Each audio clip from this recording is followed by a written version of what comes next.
여러분 안녕하십니까? BTV 위클리 뉴스입니다. 고온다습한 날씨가 계속되면서 식중독 위험도 높아지고 있습니다. 식중독을 예방하기 위한 예방 수칙을 알아봤습니다. 보도에 김장섭 기자입니다. 전국적으로 지난 5년 동안 매년 8월에 발생한 식중독 환자는 모두 6,051명. 충남과 세종에서도 370명이나 식중독에 걸렸습니다.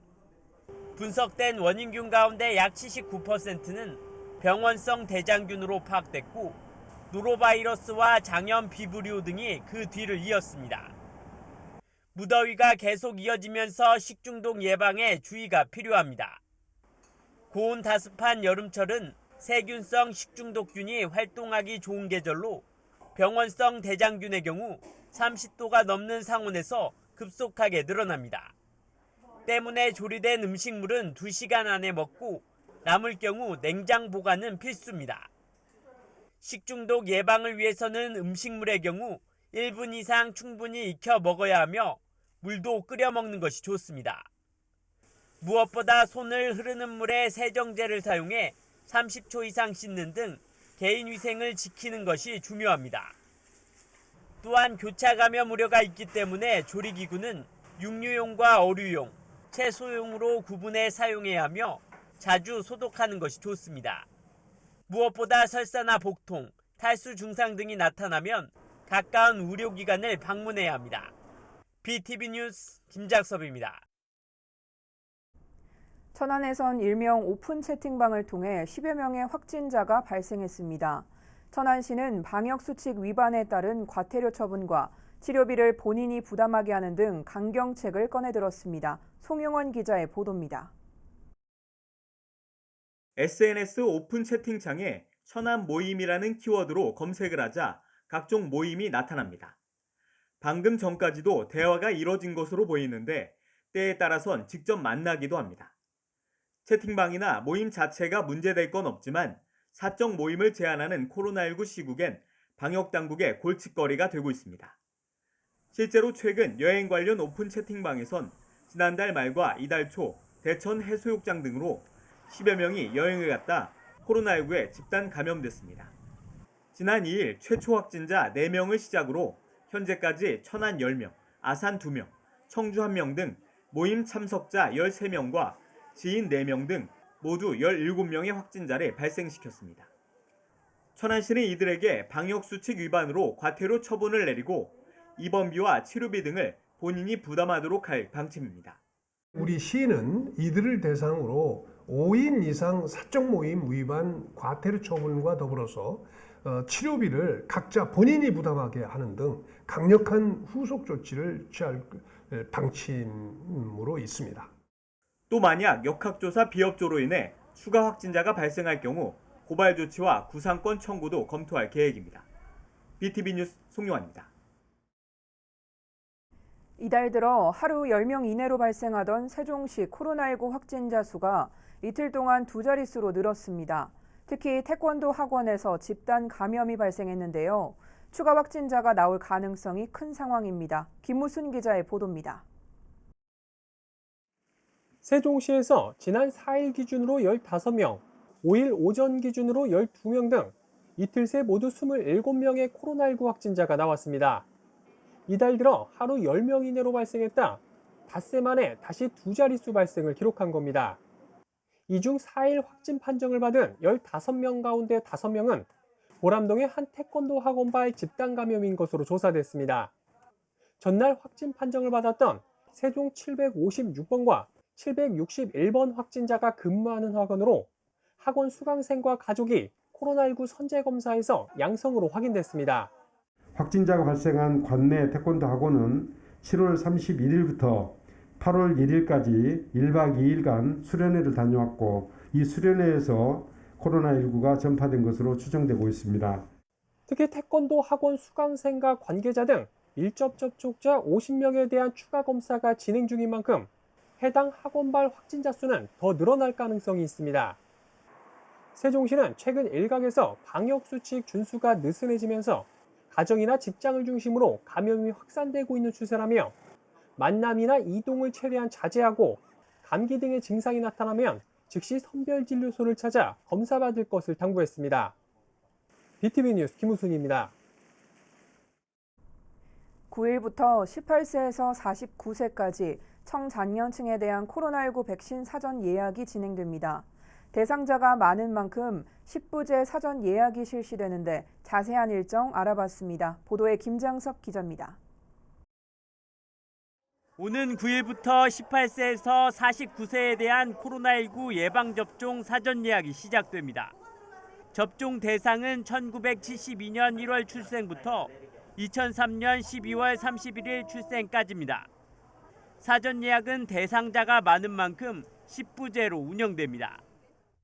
주민등록번호 생년월일 끝자리를 기준으로 예를 들면 오는 9일 오후 8시부터 10일 오후 6시까지는 9인 사람만 예약이 가능합니다. 사전 예약은 10부제 운영에 따라 오는 19일까지 진행됩니다. 예약은 코로나19 예방접종 사전 예약 누리집을 통해 가능하며 대리 예약은 불가능합니다. 접종 백신 종류는 화이자 또는 모더나입니다. 아울러 19일 오후 8시부터 20일 오후 6시까지 36세에서 49세 추가 예약이 진행되며 20일에는 18세부터 35세까지 추가 예약이 가능합니다. 본격적인 예방접종은 오는 26일부터 다음 달 30일까지 위탁 의료기관이나 예방접종센터에서 진행됩니다.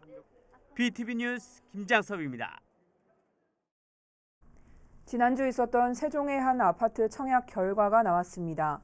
기타 지역 청약에서 만점 통장이 나오는 등 세종의 전국구 청약이 높은 청약 열기를 재확인할 수 있었는데요. 청와대 국민청원에는 기타 지역 폐지를 주장하는 글까지 등장했습니다. 김우순 기자의 보도입니다. 지난주 1순위 청약에서 22만여 명이 몰렸던 세종 자이더시티의 청약 결과가 나왔습니다.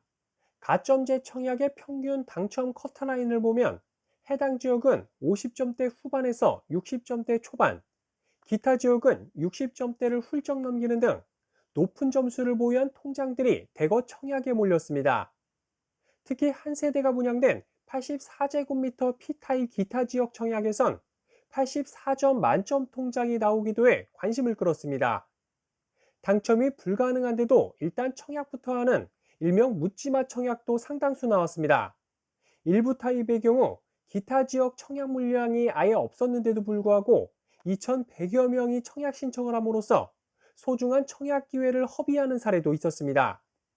세종이 전국구 청약이 가능한 로또 청약 지역으로 불리면서 청약 광풍이 불고 있는 것이 한몫했다는 분석입니다. 이런 가운데 청와대 국민청원 게시판엔 세종시 청약제도를 손질해야 한다는 청원이 등장했습니다. 전국구 기타 지역 청약 폐지를 통해 부동산 투기 근절이 꼭 필요하다는 내용인데 청원 게시 이틀이 지난 4일 12시 현재 1,200명이 넘게 동의한 상태입니다. 세종시 역시 기타 지역 청약 폐지를 최근 국토교통부에 재차 건의한 가운데 이 점이 하반기 청약 시장의 최대 이슈가 될 전망입니다. 전국에 열어놓는 문제는 좀 저희는 자칫하면은 좀 부동산 투기와 연결될 우려도 있고 또 과열 공급 문제도 있고 그래서 저는 지난번에 이제 국토교통부 장관님 만나 뵙고 이 부분에 대해서는 좀 전국을 대상으로 하는 주택 공급 이것은 좀 차단해 줬으면 좋겠다. 한편 올해 하반기 세종시에 남아있는 분양 물량은 6-3 생활권 M4블럭의 민간 참여 공공주택 876세대가 오는 12월 청약을 앞두고 있으며 당초 관심을 모았던 6-3 생활권 M2블록 공공분양은 분양 시기를 아직 정하지 못하고 있는 상태입니다. BTV 뉴스 김우순입니다.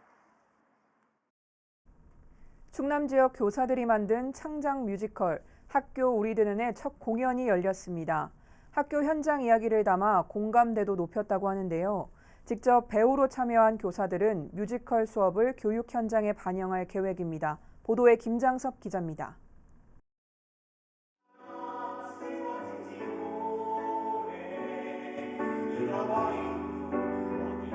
화려한 조명 아래 펼쳐진 창작 뮤지컬 학교 우리들은입니다. 교실에서 벌어지는 일상 속 갈등과 상처, 화해와 회복의 학교 이야기를 그려냈습니다. 충남도 내 24명의 교사들로 구성된 충남교육 뮤지컬 연구회 무대 위로의 첫 공연입니다. 교사는 어쨌든 아이들을 또 보듬고 가야 되는 존재이기 때문에 아이들이 그렇게 좀 힘들고 하는 상황을 좀 교사가 케어를 해줘가면서 아이들이 성장할 수 있게끔 도와주는 그런 내용을 담고 있는 뮤지컬입니다. 뮤지컬 학교 우리들은 지난 2019년부터 연구회가 뮤지컬을 도입한 융합 수업을 연구하면서 만들어낸 첫 결과물이기도 합니다. 대본을 비롯해 개사와 춤은 물론 연기까지 모두 교사들이 경험을 바탕으로 직접 참여하면서 학교 현장의 공감대도 높였습니다.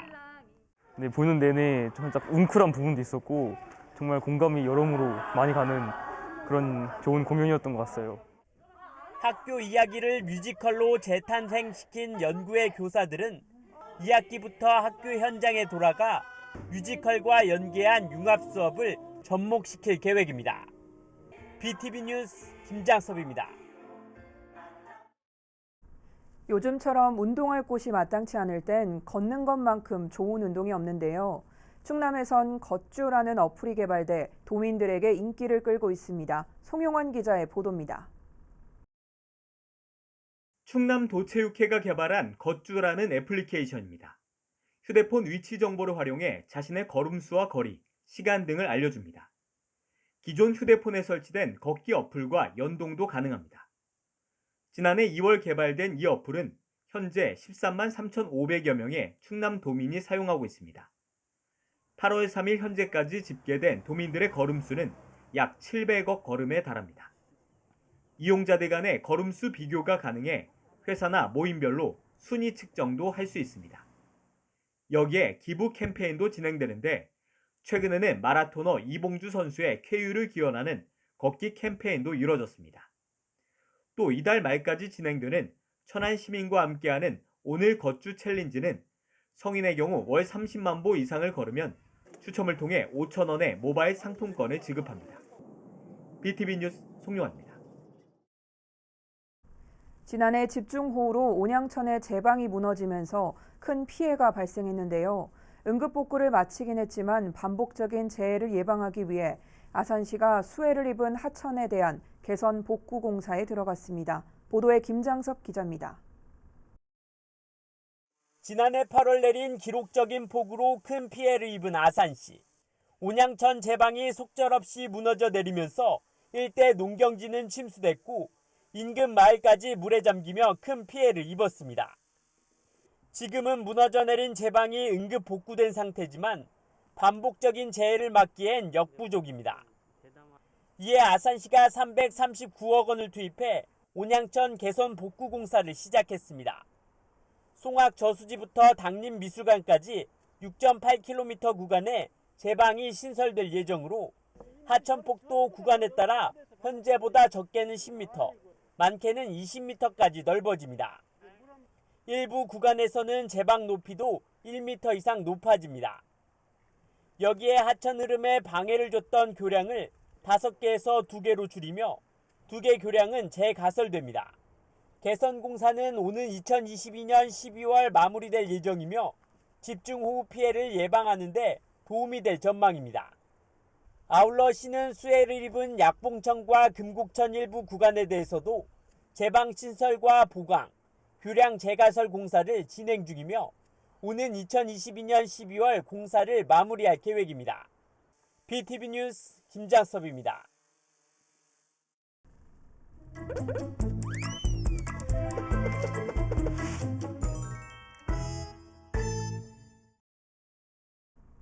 민원 톡톡톡 시간입니다.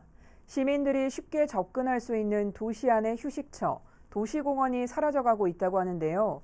과연 어떻게 된 일인지 시민들이 바라는 도시공원은 무엇인지 민원 톡톡톡에서 알아봤습니다.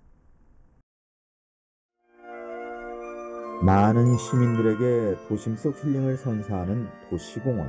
하지만 이 공원들이 사라질 수도 있다는 소식. 과연 어떻게 된 일인지 민원 톡톡톡이 알아봤습니다. 현재 천안시에는 도시 환경과 시민들의 삶의 질 향상을 위해 총 192개소의 공원을 운영하고 있습니다. 많은 수의 공원을 운영하고 있는 것으로 보이지만 사실 전국 1인당 도시공원 면적 평균과 비교하면 부족한 것이 사실입니다. 통계청 자료에 따르면 2019년을 기준으로 전국 1인당 도시공원 면적은 10.5제곱미터. 하지만 그에 비해 천안시의 1인당 도시공원 면적은 5.7제곱미터로 겨우 절반에 해당하는 면적입니다. 이처럼 부족한 공원 면적에 대해서는 역시 공원을 이용하는 시민들이 가장 잘 느끼고 있을 겁니다. 저희는 공원을 이용 중인 시민에게 천안시 공원에 대한 생각을 물어봤습니다. 많이 부족하다고 생각해요. 이게 지금 천안시 시민 수에 비해서 많이 적어요. 왜냐면 예산 같은 데는 지금 막 거기 인구수에 비례해서 그 파크 골프장이 많이 있는데 우리 천안시는 협회 회원이 한 800명 정도 돼요. 근데 그 사람들이 이게 치는 게 너무 불편한 걸 많이 느낄 거예요. 제가 보기에도. 저도 그러고 있으니까. 그래서 저런 통부 쪽에도 하나 생기고, 예? 여기저기 몇 군데 해줬으면 좋겠어요. 천안시에서. 이렇게 도시공원 면적이 부족한 천안시는 2020 천안시 공원 녹지 기본 계획을 통해 23개소의 도시공원, 총 333만 1917제곱미터에 달하는 면적의 공원 확충을 계획했지만 2021년 현재 시행률은 0%로 확인됐습니다. 이러한 상황에서 천안시는 2035 천안 공원 녹지 기본 계획을 수립해 발표했습니다. 이에 따르면 2020 공원 녹지 기본 계획상의 신규 확충 공원으로 제시된 23개의 공원 중 12개소의 공원만 포함되고 나머지 11개의 공원은 재검토 대상으로 분류되어 사실상 공원 해제가 가능해졌습니다. 이에 새로운 신규 확충공원으로 7개소의 공원을 추가했지만 목표 1인당 공원 면적은 7.1제곱미터로 2020년 목표로 했던 8제곱미터보다 감소했습니다. 또한 성환, 봉서, 안서, 월봉 등 4개소의 도시자연공원구역을 조정 해제할 계획 또한 발표했습니다. 점점 줄어드는 천안시의 공원들. 이미 있는 공원들에 대한 관리도 중요해 보이는데요. 과연 시에서는 도시공원 환경 제공과 관리를 위해 어떤 노력과 계획을 가지고 있을까요? 천안시 관계자와의 서면 인터뷰에 따르면 시설물 유지 관리를 위해 전문업체와 계약을 맺고 있었으며 풀뽑기와 잔디 깎기, 병충해 방제 등을 연간 4회 실시하고 있었습니다. 특히 어린이 공원의 경우 안전관리 점검 용역 및 모래 소독을 실시하여 어린이들이 안전한 환경에서 이용할 수 있도록 하며 도시숲관리단 및 공원보안관을 운영하여 공원 청소 및 불법행위 단속 등을 실시하고 있었습니다. 천안시는 향후 신규로 확충된 공원들을 대상으로 공원 조성 계획을 수립해 토지 매입 등 공원 조성을 위한 예산을 확보하여 다양한 형태의 공원을 조성하기 위해 노력하겠다고 밝혔습니다. 그렇다면 시민들은 과연 천안시에 어떤 공원을 바라고 있을지 물어봤습니다. 편의시설 같은 것도 더 다 보강을 해서 더 많은 사람들 더 오게 했으면 좋을 것 같아요. 뭐 한강공원 저런 사람들이 뭐 나들이도 하고 자전거나 약간 운동할 수 있는 프로그램 같은 것도 잘 유치시켜서 그런 게 진행됐으면 좋겠는데 천안시의 공원들은 그런 게 약간 부족하고 그냥 공원만 좀 덩그러니 놓여 있는 것 같아요. 행사할 때는 또 사람들이 공원을 많이 이용하는데 행사를 안 할 때는 사람들이 별로 이용 안 하는 것 같아서 같이 돌아다닐 수 있는 길이 산책로나 그런 게 많이 있으면 좋은데 다른 데는 별로 없는 것 같아서 그냥 좀 넓기만 하고 잔디만 깔려 있고 그런 식이니까 그런 건 좀 더 이쁘게 바꿔줬으면 좋겠어요. 시민들과 함께 숨쉬는 도시공원. 보다 많은 시민들이 이용하며 쾌적한 삶을 누릴 수 있도록 보다 적극적인 대처가 필요해 보입니다. 내년 6월 1일 실시되는 지방선거를 10개월 앞두고 세정시의회 의원 정수를 늘리는 법안이 국회에 발의됐습니다. 이 법안이 통과되면 의원 정수가 최대 4명 늘게 되는데 이후 관건은 지역구 획정이 될 것으로 보입니다. 김무순 기자의 보도입니다. 지난달 27일 세종갑 홍성국 의원이 대표 발의한 세종시 설치 특별법 개정안입니다. 현재 16명인 세종시 지역구 의원 정수를 19명으로 3명 늘리고 비례의원 정수는 공직선거법을 따르도록 한 것이 핵심입니다. 이 법안이 국회를 통과하면 내년 지방선거에서 세종시의회 의원 정수는 현재 18명에서 최대 22명으로 늘어날 전망입니다. 홍성국 의원은 현재 의원 정수는 지역 주민과의 접촉이나 상임위원회 활동을 하는 데 제한을 받아 제대로 된 의정 활동을 하기 어려운 실정이라며 내년 지방선거를 앞두고 의원 정수를 합리적으로 조정해 주민 대표기관으로서의 지위를 강화할 필요가 있다고 강조했습니다. 이 법안이 국회를 통과할 경우 관건은 지역구 재조정이 어떻게 이뤄지느냐에 있습니다.